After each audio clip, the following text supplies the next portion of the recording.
Health tips আপনাদের স্বাগতম। আজকের ভিতরে নারীদের রস নিবৃত্তির লক্ষণ। নারীদের শেষ ঋতু বন্ধ হওয়ার আগে ঋতু সম্পর্কে নানা প্রকার অনিয়মিত দেখতে পাওয়া যায়। কখনো প্রচুর বা স্বল্প প্রস্রাব হয়, কখনো বা হঠাৎ ঋতু বন্ধ হয়ে কিছুক্ষণ থেকে বন্ধ হয়ে যায়, কখনো কখনো উপসর্গ উপস্থিত হয়, আবার কখনো কখনো উপসর্গ প্রকাশ না পেয়ে ক্রমে ক্রমে ঋতু বন্ধ হয়ে যায়। কোনো কোনো স্ত্রীর শেষ ঋতু বন্ধ হবার সময় অত্যন্ত রক্তস্রাব, মাথা ধরা, মাথা ঘোরা, মাথা ঝিমঝিম করা ইত্যাদি লক্ষণ প্রকাশ পেয়ে থাকে। নারীদের রস নিবৃত্তিকালে এই সকল লক্ষণসমূহ প্রকাশ পাবার কারণ হলো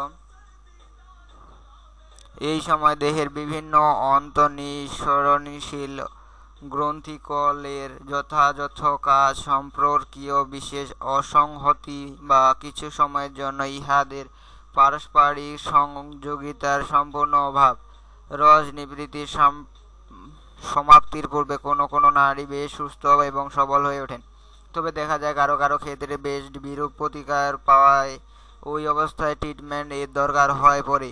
আর নারীদের রস নিবৃত্তিকালে যে কোনো রূপের উপসর্গে হোমিওপ্যাথিক ঔষধ সংগ্রহ আশীর্বাদের মতো কাজ করে। খুব অল্প সময়ের মধ্যে তৎকাল যাবতীয় জটিল উপসর্গসমূহকে প্রায় ট্রিটমেন্ট এর মাধ্যমে কোনো প্রকার শ্বাস প্রতিক্রিয়া ছাড়া পুরোপুরি নির্মূল করে থাকেন অভিজ্ঞ ডাক্তারেরা। আমাদের ভিডিওগুলি থেকে যদি আপনার কিছু অজানা বিষয় জানা হয়, সামান্যতম উপকার সাধিত, তাহলে চ্যানেল সাবস্ক্রাইব, লাইক, শেয়ার করুন। ধন্যবাদ ভিডিওটি দেখার জন্য।